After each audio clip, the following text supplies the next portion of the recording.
Hello student, welcome to our channel M S star classes. इस channel पर हमने आपके लिए एक सीरीज स्टार्ट कर रखी है, जिस सीरीज में एनसीईआरटी आपको लाइन टू लाइन एक्सप्लेन की जाएगी। 10th class science NCERT first chapter we have already done. Now we are moving toward the second chapter, acid bases and salt. NCERT में हमने बहुत सारे पिक्चर्स ऐड किए हैं, कुछ इंपॉर्टेंट टॉपिक्स इंसर्ट किए हैं, उसको अच्छे से एक्सप्लेन करने की कोशिश की है। सो must watch this video. So let's get started. The acid, bases and salts.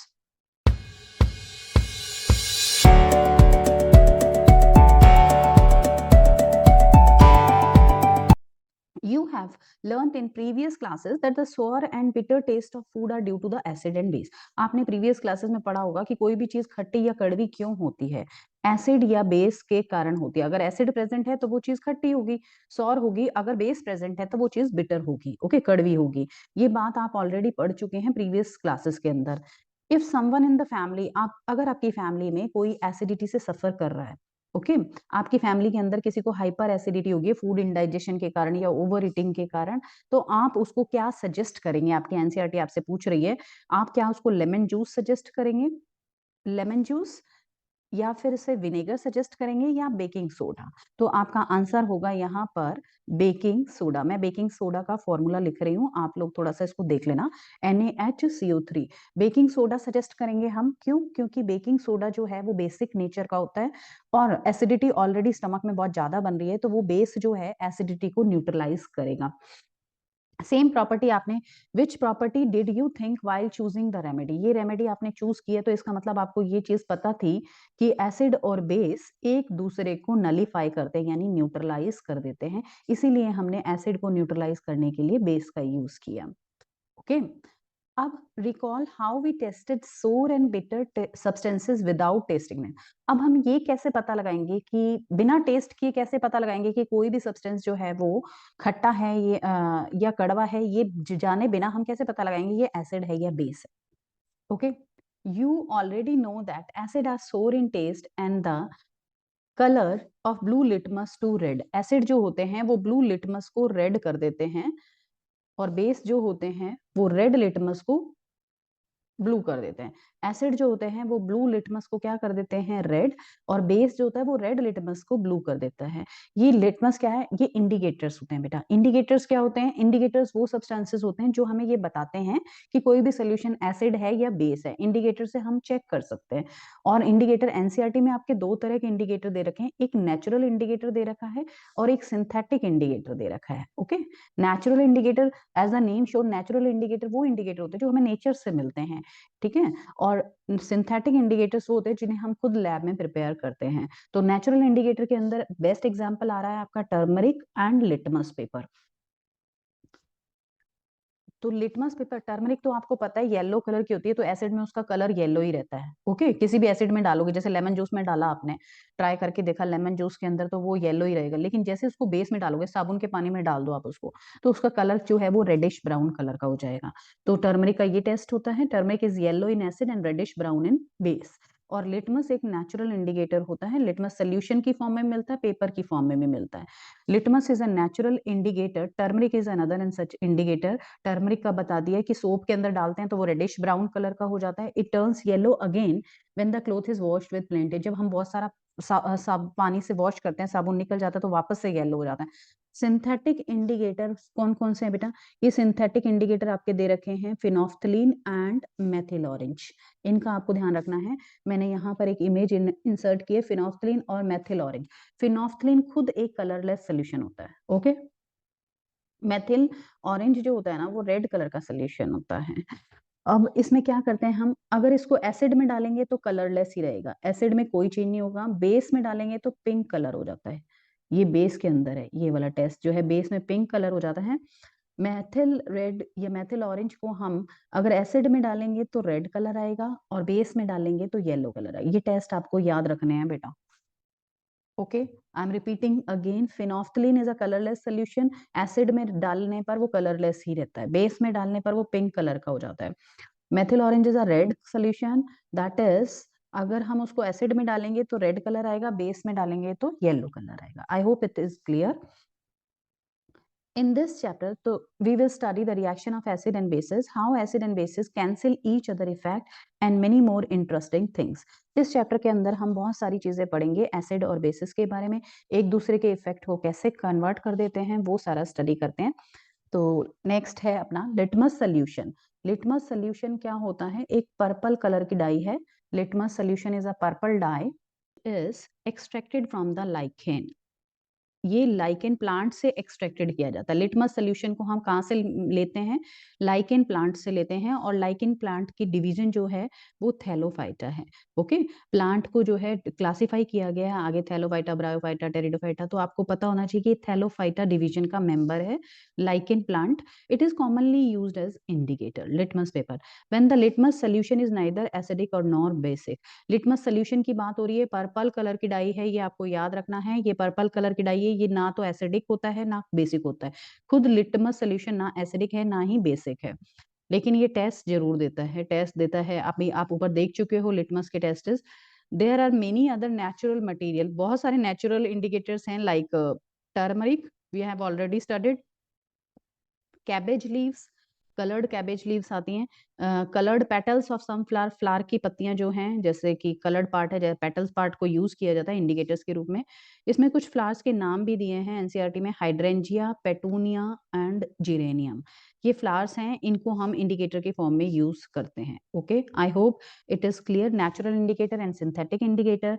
Natural indicator में आपके पास कौन कौन सा आएगा? नेचुरल इंडिकेटर में लिटमस आ रहा है, लिटमस सोल्यूशन और लिटमस पेपर। देन लिटमस मिलता किससे है? लाइकेन से मिलता है, जो थैलोफाइटा ग्रुप का मेंबर है। और टर्मरिक है, हल्दी भी नेचुरल इंडिकेटर है। कैबेज, रेड कैबेज भी नेचुरल इंडिकेटर है। Petals, hydrangea, petunia and geranium, ये भी नेचुरल इंडिकेटर है। तो सिंथेटिक इंडिकेटर कौन कौन से थे अपने पास? सिंथेटिक इंडिकेटर दो ही दिए आपके एनसीईआरटी ने, phenolphthalein and Mithil orange. This is the phenolphthalein and methyl orange. Okay, activity 2.1, collect the following solutions from the science laboratory। आपकी लैब में से बेटा आपको HCl, hydrochloric acid, H2SO4, sulphuric acid और नाइट्रिक एसिड, एसिटिक एसिड, ये सारे acids आपको collect कर लेने हैं। कुछ बेसिस भी कलेक्ट करने हैं like sodium hydroxide, calcium hydroxide, potassium hydroxide, magnesium hydroxide and ammonium hydroxide. Hydroxide में आपको OH ग्रुप देखने को मिलेगा बेटा।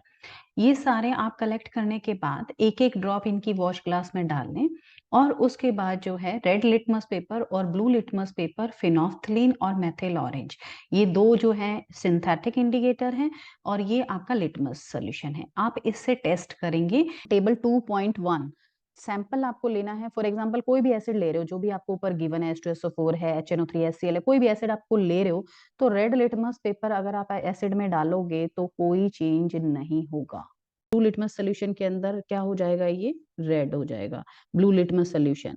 फिनोफ्थलीन सोल्यूशन कलरलेस रहता है एसिड के अंदर, और बेस के अंदर पिंक हो जाता है। ये मेथिल ऑरेंज का रेड होता है एसिड के अंदर, और बेस के अंदर क्या हो जाता है? येलो हो जाता है। एसिड के साथ आपने ये टेस्ट देखिए, बेस के साथ देखो भी रेड लिटमस पेपर ब्लू हो जाएगा, और ब्लू होगा लिटमस पेपर तो कोई चेंज नहीं होगा, ब्लू का ब्लू ही रहता है। रेड लिटमस सोल्यूशन आप डालते हो तो ब्लू हो जाएगा, और ब्लू लिटमस सोल्यूशन में कोई चेंज नहीं होगा। फिनोफ्थलीन पिंक, फिनोफ्थलीन बेस के साथ पिंक देती है, एसिड के साथ कलरलेस। मेथाइल ऑरेंज एसिड के साथ रेड और उसके बेस के साथ येलो।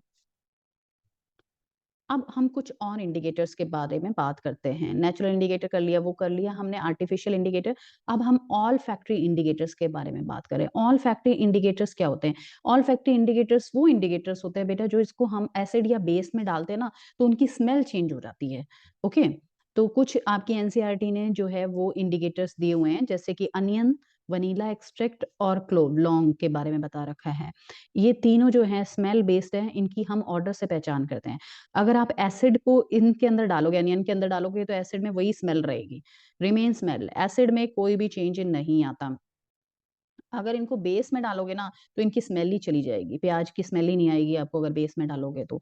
वेनिला एसेंस को डालोगे तो बिल्कुल आपको स्मेल नहीं आएगी वेनिला की। क्लोव ऑयल को डालोगे तो ये लॉस द स्मेल। ओके, तो ये आपको एक एक्टिविटी इस पर बेस दे रखी है, एक्टिविटी 2.2। इसके अंदर आपको क्या करना है कि फाइनली चॉप्ड अनियन एक प्लास्टिक बैग के अंदर रख लेनी है, और उसके साथ कुछ कपड़ों की स्ट्रिप्स डाल देनी है, छोटे कपड़े की स्ट्रिप्स काट के, और उसके आप उसके अंदर डाल के टाइटली बैग पैक करके फ्रिज में रख दोगे ओवरनाइट के लिए। अब होगा क्या कि वो सारी स्मेल जो है ना वो क्लॉथ स्ट्रिप्स के अंदर आ जाएगी स्मेल। तो उसमें से स्ट्रिप्स ले लेंगे और फिर हम चेक करेंगे इनके अंदर एसिड और बेस के अंदर डाल डाल के चेक करेंगे कि क्या क्या चेंजेस आ रहे हैं।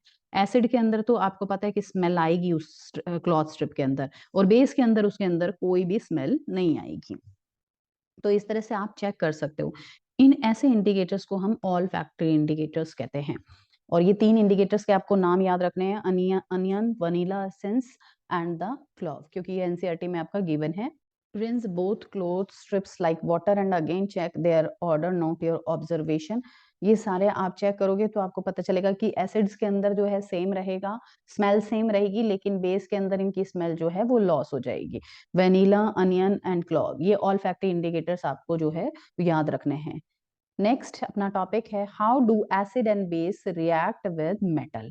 एसिड और बेस जो है वो मेटल के साथ कैसे रिएक्ट करते हैं, ये बहुत इंपॉर्टेंट टॉपिक है और एग्जाम में बार बार आपसे पूछा जाता है।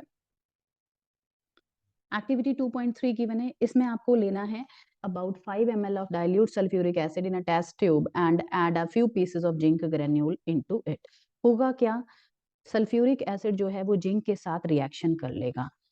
Sulphuric acid is H2SO4 reacts with zinc। क्या रिएक्शन होगी बेटा यहाँ पर, ZnSO4 plus hydrogen. Okay, zinc is highly reactive metal than hydrogen, तो ये हाइड्रोजन को डिस्प्लेस कर देगा और खुद इसकी जगह पर आ जाएगा। तो ये एग्जांपल डिस्प्लेसमेंट का है। Displacement reaction we have already started in first chapter, displacement. Okay, तो यहाँ पर हाइड्रोजन गैस जो है, ये हाइड्रोजन गैस जो बनी है, ये हाइड्रोजन गैस हमने यहाँ पर हाइड्रोजन गैस को सोप सोल्यूशन में डाल दिया है। सोप सोल्यूशन में क्यों डाला है, ताकि हमें बबल्स मिल सके, ये बबल्स मिले। और हमने इसको चेक किया है कैंडल के साथ, एक बर्निंग कैंडल लेकर आते हैं, हाइड्रोजन का ये टेस्ट होता है बेटा, बर्निंग कैंडल लेकर जाएंगे तो पॉप साउंड क्रिएट करता है। पॉप साउंड क्या साउंड होता है, जैसे क्रैकर्स जलते हैं ना फट फट के साउंड के साथ, ऐसी साउंड होती है, उस साउंड को हम बोलते हैं पॉप साउंड। तो ये हाइड्रोजन का हमने लाकर टेस्ट किया है, हाइड्रोजन के पास अगर कैंडल लेकर जाएंगे तो वो पॉप साउंड के साथ जलना शुरू हो जाएगी। It's very important, exam point of view से बहुत इंपॉर्टेंट है और बार बार ये क्वेश्चन पूछा जाता है, you have to read carefully. Activity से हमने समझा कि एसिड मेटल के साथ रिएक्शन कर कर सॉल्ट का फॉर्मेशन करता है, साथ में हाइड्रोजन गैस रिलीज करती है। और हाइड्रोजन गैस का हमने टेस्ट भी कर कर देखा था। हाइड्रोजन गैस जो है बर्निंग कैंडल अगर आप पास लेकर जाओगे तो हाइड्रोजन गैस पॉप साउंड के साथ जलने लगता है। Next we are moving toward the activity 2.4। Activity 2.4, वहां पर हमने ऊपर एसिड और मेटल की रिएक्शन करवाई थी, अब हम बेस और मेटल की रिएक्शन करवाने वाले हैं। यही एक्टिविटी जो है वो बेस और मेटल के बारे में बताने वाली है। सबसे पहले हम लेंगे मेटल, ले लेंगे ग्रेनुलेटेड जिंक मेटल ले लिया हमने कुछ टुकड़े, और उसके अंदर जो है सोडियम हाइड्रोक्साइड सोल्यूशन डाल दिया। This is the sodium hydroxide reacts with the zinc, zinc के साथ रिएक्शन करेगा तो एक सॉल्ट बनता है, जिसको आपको थोड़ा सा याद रखना है इसका फॉर्मूला, सोडियम जिंकेट। ओके, और साथ में हाइड्रोजन गैस इवॉल्व होगी, जैसे कि आपके एसिड के साथ हुई थी वैसे ही सेम रिएक्शन बेस के साथ है।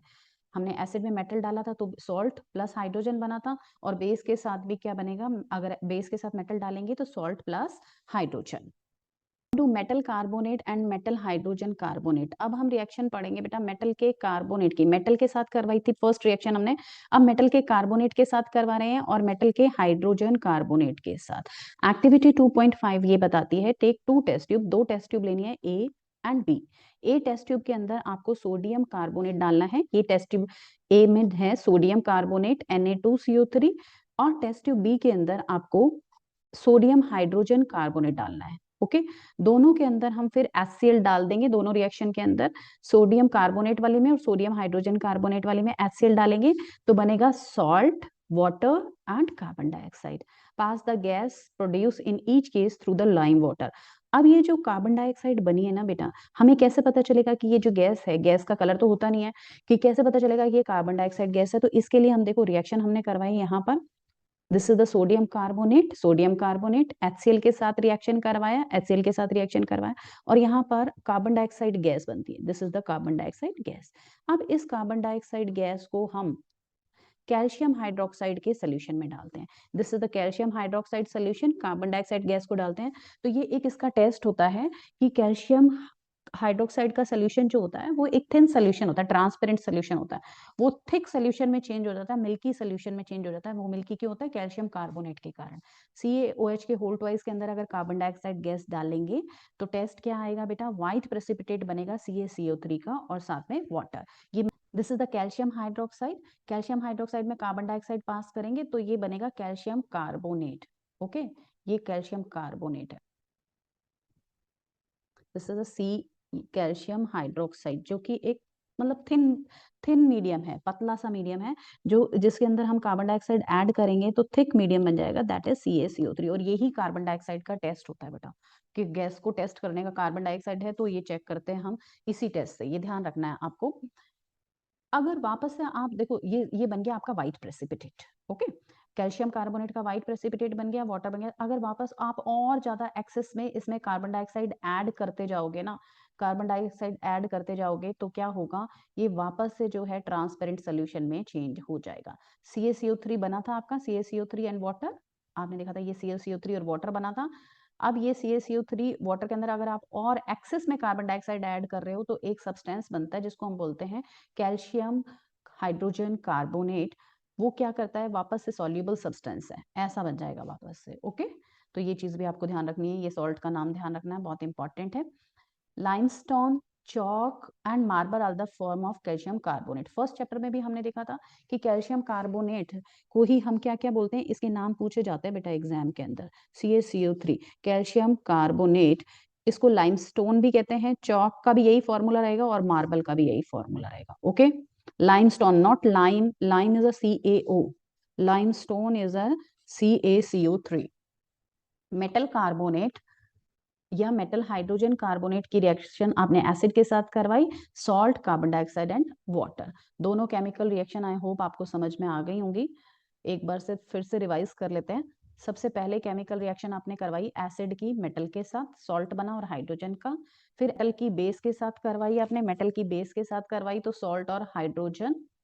उसके बाद हमने अब मेटल की नहीं करवाई, मेटल के कार्बोनेट की करवाई है। मेटल का कार्बोनेट या मेटल का hydrogen carbonate, reaction with acid, salt, hydrogen और कार्बन डाइऑक्साइड। थोड़ा सा आप याद रखें, जो भी कार्बोनेट वाला सब्सटेंस होगा ना, वहां पर गैस हमेशा कार्बन डाइऑक्साइड ही रिलीज होगी। ओके, NaHCO3, CO3 है तो यहाँ पर CO2 गैस ही रिलीज होगी। फिर हमने CO2 का टेस्ट किया, किसके अंदर डालकर देखा था? कैल्शियम हाइड्रोक्साइड के सोल्यूशन में CO2 डाला तो हमने देखा व्हाइट कलर का प्रेसिपिटेट बना। ये व्हाइट कलर का प्रेसिपिटेट किसका है? कैल्शियम कार्बोनेट का। अगर हम इसके अंदर और एक्सेस में कार्बन डाइऑक्साइड ऐड करते रहेंगे तो ये व्हाइट कलर का सोल्यूशन डिसॉल्व हो जाएगा और ये बन जाएगा calcium hydrogen carbonate. Okay, limestone, chalk and marble are the different form of calcium carbonate. Calcium carbonate की डिफरेंट फॉर्म्स हैं, लाइमस्टोन, चॉक और मार्बल। उसके बाद आपका एक बहुत इंपॉर्टेंट टॉपिक आने वाला है कि एसिड और बेस आपस में रिएक्शन कैसे करते हैं। एसिड और बेस आपस में रिएक्शन कर कर जो है सॉल्ट और वाटर बनाते हैं बेटा। Acid base give salt and water.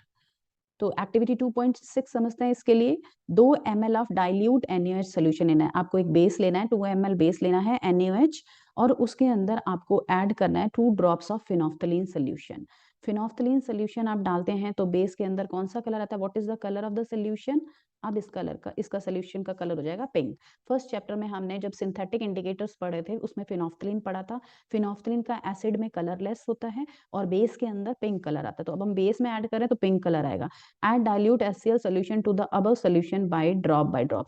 अब इसमें आपको एसिड डालना है, बेस के अंदर अपन क्या डालेंगे? एसिड डालेंगे। Why did the colour of phenolphthalein change after the addition? अब ये वापस से कलरलेस हो जाएगा, क्यों हुआ ये आपको समझ आ गया होगा। Okay, now few drop of NaOH above the mixture, does the pink color of phenolphthalein reappear? फिर हम वापस से डाल के देखेंगे phenolphthalein का कलर आ रहा है या नहीं आ रहा है। आ रहा है, yes, reappear। ओके, इस एक्टिविटी से क्या समझते हैं हम कि जब हमने एसिड और बेस की रिएक्शन करवाई तो वो न्यूट्रल सॉल्ट बनाता है। ओके, सॉल्ट बनेगा और साथ में water. Acid plus base gives salt plus water and this is very important neutralisation reaction. Exam में पूछा जाता है बेटा, what do you mean by the neutralisation reaction? Neutralisation reaction वो रिएक्शन होती है जिसमें एसिड और बेस मिलकर क्या बनाते हैं? सॉल्ट प्लस वाटर का फॉर्मेशन करते हैं। Reaction of metallic oxide with acid, metallic oxide की रिएक्शन जो है वो एसिड के साथ देखते हैं। सबसे पहले मेटल का ऑक्साइड लेना है आपको। यहाँ पर मेटल का ऑक्साइड ले रहा है copper oxide in a beaker and dilute HCl। इसके अंदर उसने क्या ऐड किया है, HCl ऐड किया है। How the slowly while stirring, धीरे धीरे आपको इसको चलाना है, देखना है। Note the colour of the solution, what happened in the copper oxide. You will notice that the colour of solution become blue green. Copper oxide जो होता है वो ब्लू ब्लैक कलर का होता है ये कॉपर ऑक्साइड, और कॉपर ऑक्साइड घुल जाता है जब आप कॉपर ऑक्साइड के अंदर एसिड डालोगे। See copper oxide CuO plus HCl gives CuCl2। Okay, copper oxide CuCl2 plus H2। तो ये आपका जो कलर था पहले इसका ब्लैक कलर था। ओके, कॉपर ब्राउन कलर का होता है, जब हम उसको गर्म करते हैं तो वो कॉपर ऑक्साइड में चेंज हो जाता है ब्लैक कलर में, फिर हम उसको HCl में डिसॉल्व कर देते हैं तो ये जो कलर आता है ना, this is the blue green. and copper, the blue green color of the solution due to the formation of copper chloride। ये blue green color क्यों आया, कॉपर क्लोराइड के कारण। the general reaction between a metal oxide and acid can be written as a general reaction। आप लिखेंगे तो salt plus water बनेगा, hydrogen नहीं निकालना है अब, सिर्फ याद रखना है बेटा मेटल के साथ ही एसिड रिएक्ट करता है या बेस रिएक्ट करता है तभी हाइड्रोजन होगी, मेटल के ऑक्साइड के साथ वाटर का फॉर्मेशन होता है। Since metallic oxides react with acid to give salt and water, similar to the reaction as a base with an acid, metallic oxide are said to be basic oxide। जैसे ये copper का oxide था बेटा, metal के जितने भी oxide होते हैं वो बेसिक नेचर के होते हैं, ये बात आपको याद रखनी है। मेटल के ऑक्साइड बेसिक नेचर के होते हैं और नॉन मेटल के ऑक्साइड जो होते हैं बेटा वो एसिडिक नेचर के होते हैं, ये आपको पूरे चैप्टर में याद रखना है, एसिडिक नेचर। ओके, देखो सेम रिएक्शन हम आगे करने वाले हैं, reaction of non metallic oxide with base. Non metal के ऑक्साइड क्या होते हैं, एसिड होता है। एसिड की रिएक्शन किसके साथ करवाएंगे हम, बेस के साथ, और एसिड और बेस मिलकर क्या बनाते हैं, salt and water. This is also an example of neutralization reaction. आप समझ रहे हैं इस बात को। You saw the reaction between carbon dioxide and calcium hydroxide.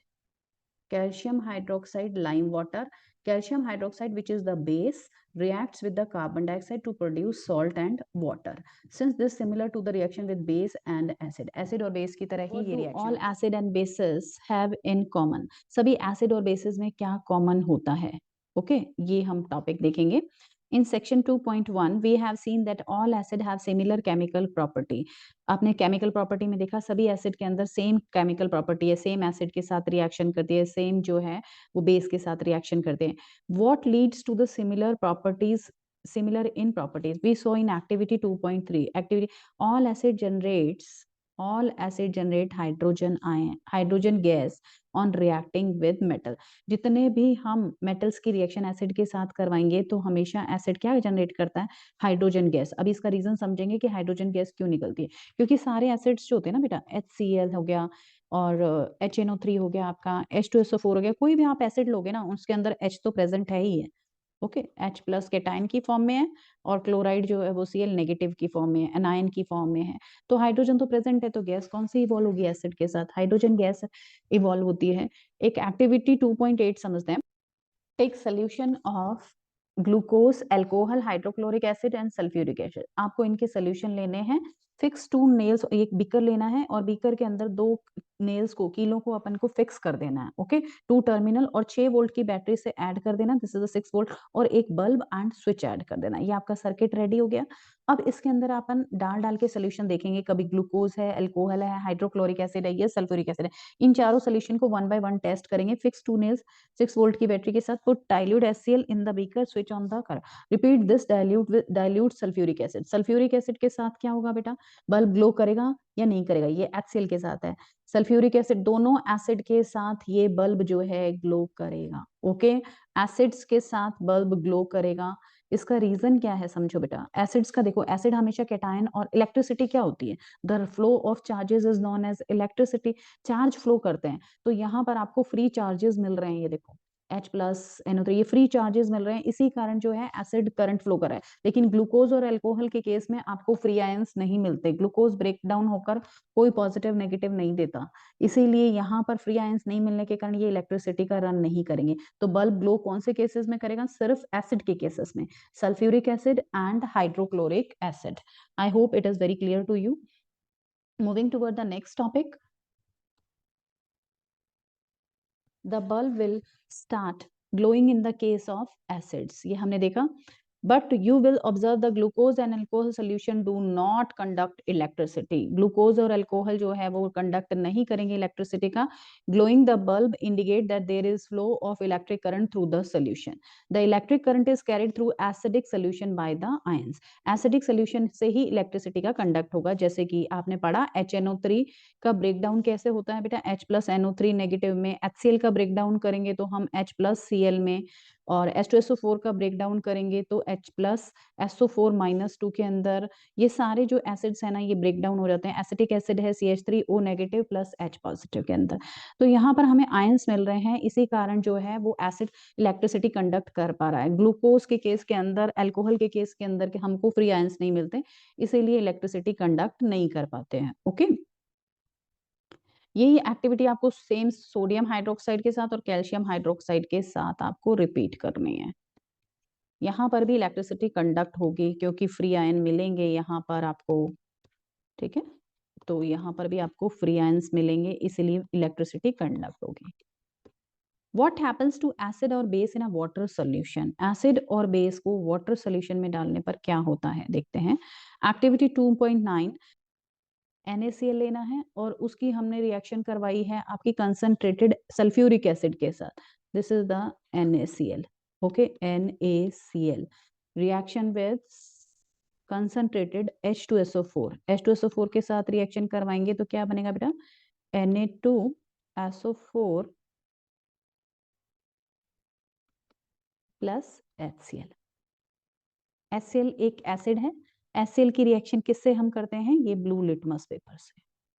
Check क्या करेंगे हम, यहाँ पर जो ये HCl रिलीज हुई है HCl, वो ब्लू लिटमस से चेक करेंगे। अगर एक बात आपको याद रखनी है बेटा, ब्लू लिटमस ड्राई होगा ना, ड्राई में HCl गैस जो है वो रिएक्शन नहीं करेगी, यहाँ पर हमको मॉइस्ट पेपर लेना पड़ेगा। वाटर के अंदर ही जो है HCl का ब्रेकडाउन होगा, ड्राई केस में HCl का ब्रेकडाउन नहीं होता, वाटर की प्रेजेंस में ही ये जो है H+ और Cl नेगेटिव में टूटता है और जो है एसिड का टेस्ट देता है। तो यहाँ पर लिटमस पेपर आपको मॉइस्ट लेना पड़ेगा। दिस ये पूछा है आपसे क्वेश्चन, ड्राई HCl गैस में क्या होगा, टेस्ट नहीं होगा, ड्राई HCl कलर में कलर चेंज नहीं होगा ब्लू लिटमस पेपर का।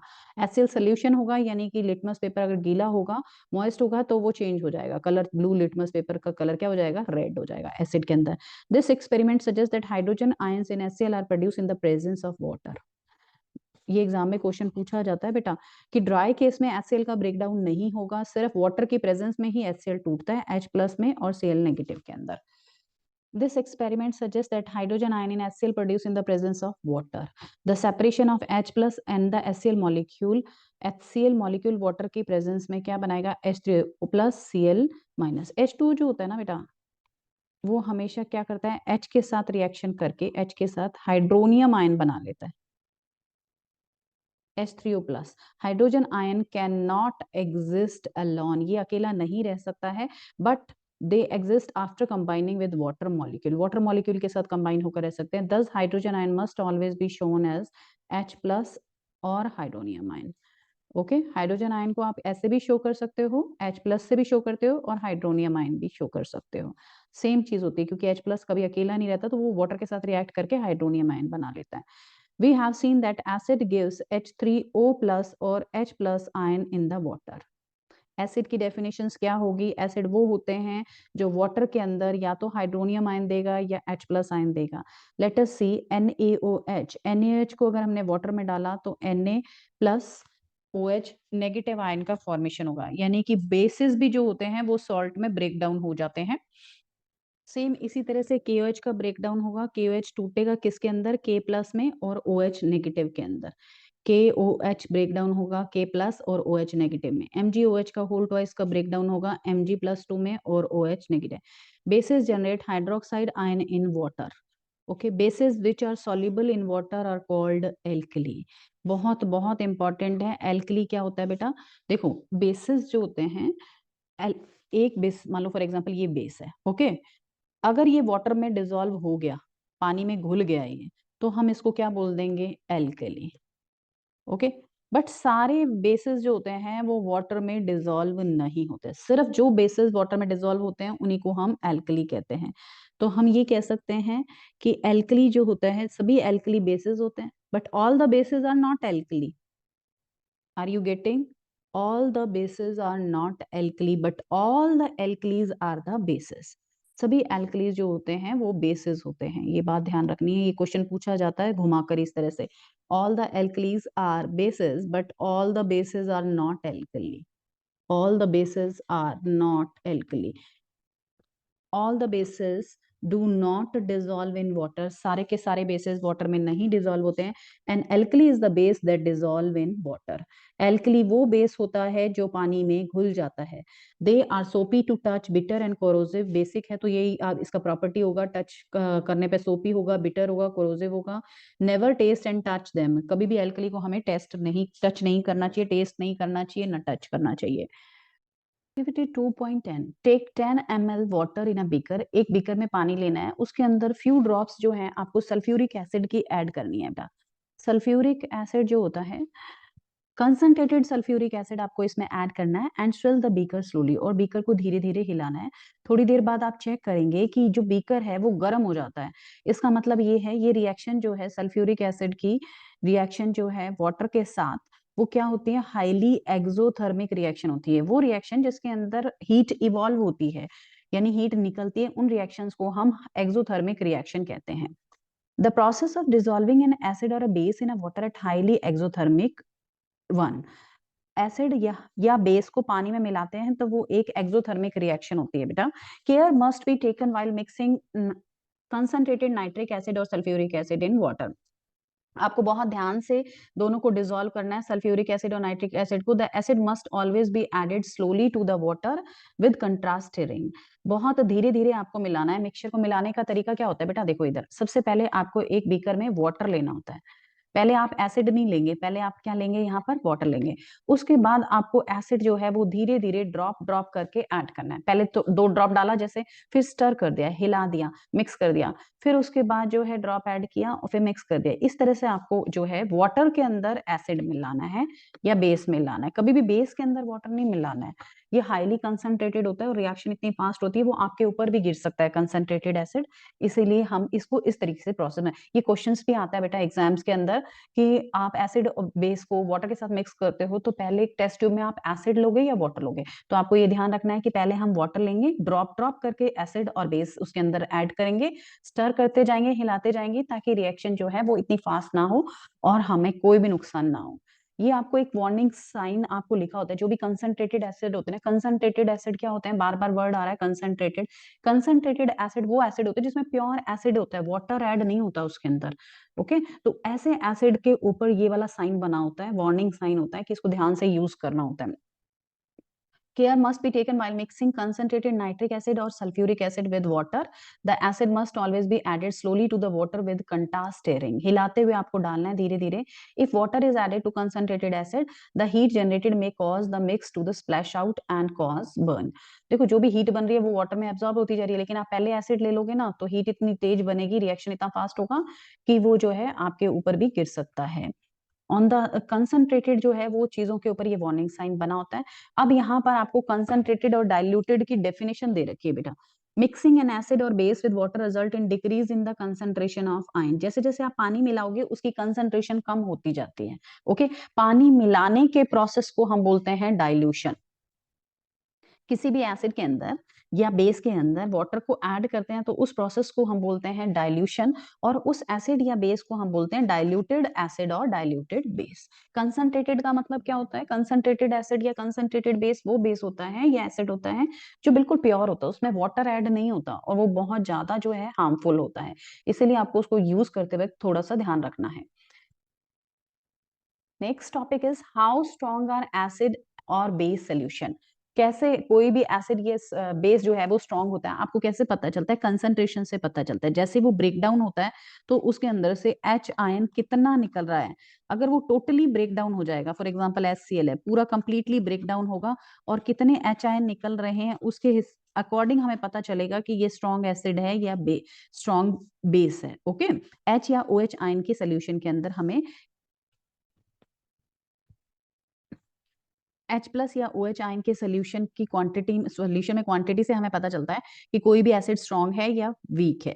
एक इसके मेजर के लिए ना एक स्केल यूज किया जाता है जिसको हम बोलते हैं पीएच स्केल। ओके, ये जो स्केल बना हुआ है आपके, ये पीएच स्केल है। ये क्या करता है मेजर? देखो बेटा, pH, power of hydrogen ion, ये हाइड्रोजन आयन की कंसंट्रेशन को, हाइड्रोजन आयन और OH आयन की कंसंट्रेशन को चेक करता है। एक स्केल होता है पीएच स्केल। क्या होता है? एक स्केल है, एक ऐसा स्केल होता है जो मेजर करता है कि एसिडिक है या बेसिक है।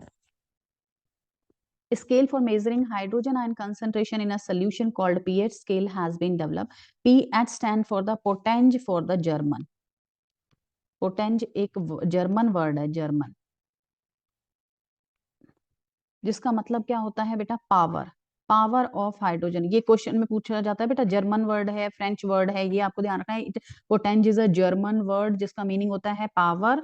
Power of hydrogen ion is 0 to जो है 14 इस स्केल पर रीडिंग होती है। देखो, दिस इज द स्केल, ये 0 रीडिंग है और ये 14 है। इसके अंदर जो है कलर्स होते हैं, डिफरेंट डिफरेंट कलर्स होते हैं, उसके अकॉर्डिंग हम चेक कर लेते हैं, कलर मैच कर लेते हैं और चेक कर लेते हैं। जैसे ये है एसिडिक है या बेसिक है, हम यहाँ से कलर मैच कर लेंगे हमारे सोल्यूशन का और हमें आइडिया लग जाएगा ये एसिडिक है या बेसिक है। 7 वाला बेटा न्यूट्रल होता है। लेफ्ट हैंड साइड पर हम जाते हैं तो एसिडिक नेचर इंक्रीज होती है।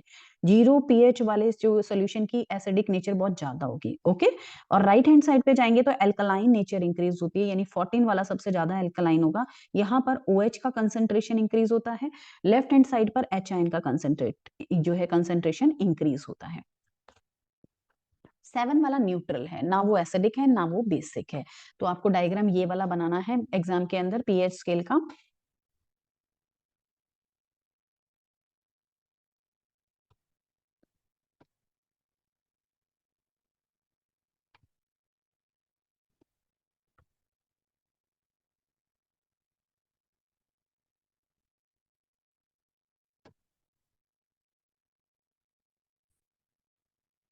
एक टेबल 2.2 गिवन है जिसमें कुछ आपको सॉल्यूशंस गिवन हैं और उसके अंदर आपको जो है उसकी पीएच लिखनी है, पीएच का कलर लिखना है पेपर पे, पीएच पेपर पे कौन सा कलर आता है, पीएच का वैल्यू कितना है और नेचर कैसा होगा, वो स्लाइटली एसिडिक होगा या बेसिक होगा।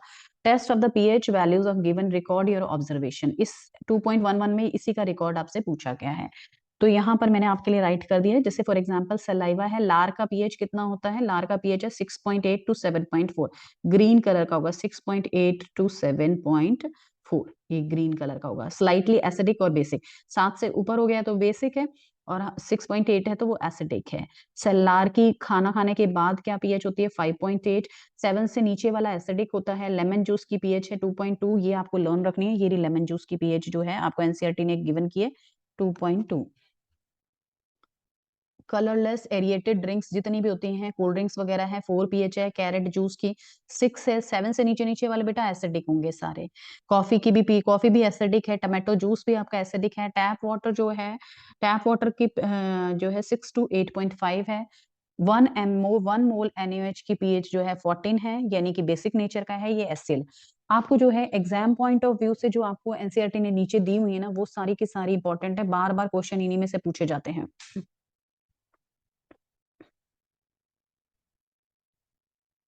दिस इज गैस्ट्रिक जूस की पीएच आपको लर्न रखनी है बेटा 1.2, हाईली एसिडिक होता है। Gastric juice is highly acidic. Lemon juice 2.2, pure water 7.4, milk of magnesia 10, sodium hydroxide 14। The strength of acid and base, कोई भी एसिड स्ट्रॉन्ग एसिड है या स्ट्रॉन्ग बेस है, आप कैसे कह सकते हो कोई भी एसिड? तो जितना ज्यादा अमाउंट में अगर एच आयन देगा तो वो स्ट्रॉन्ग एसिड है और जितना कम एच आयन देगा वो वीक एसिड है। इसी तरह से बेस की सेम डेफिनेशन बनेगी, जितना हाईली OH नेगेटिव देगा वो हाईली कंसंट्रेटेड बेस है, जितना कम देगा वो कम कंसंट्रेटेड है। Hydrochloric acid and acetic acid of the same concentration hydrochloric acid जो होता है ना बेटा वो स्ट्रॉन्ग एसिड है, और acetic acid is a weak acid है. Acid that give rise to more H plus ion are said to be strong acid, and the acid that gives less H plus ion is said to be weak acid. Weak acid. Can you now say that weak and strong bases are? Importance of pH in our daily life. हमारी daily life के अंदर pH की क्या importance है? Our body works on the pH. हमारी body किस पर work करती है बेटा? 7 to 7.8 पीएच पर हमारी बॉडी वर्क करती है. Living organism can survive only narrow range of pH range when pH of rainwater is less than 5.6.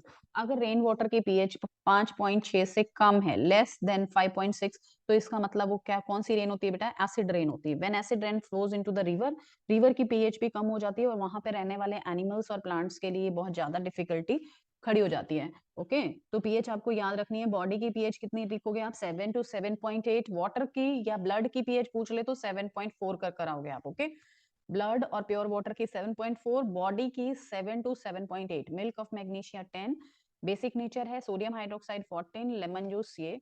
Okay, thanks for watching. ऐसे इंपॉर्टेंट वीडियोस देखने के लिए आप चैनल को सब्सक्राइब करें, शेयर करें, और इसका नेक्स्ट पार्ट हम करेंगे नेक्स्ट वीडियो में. Thank you.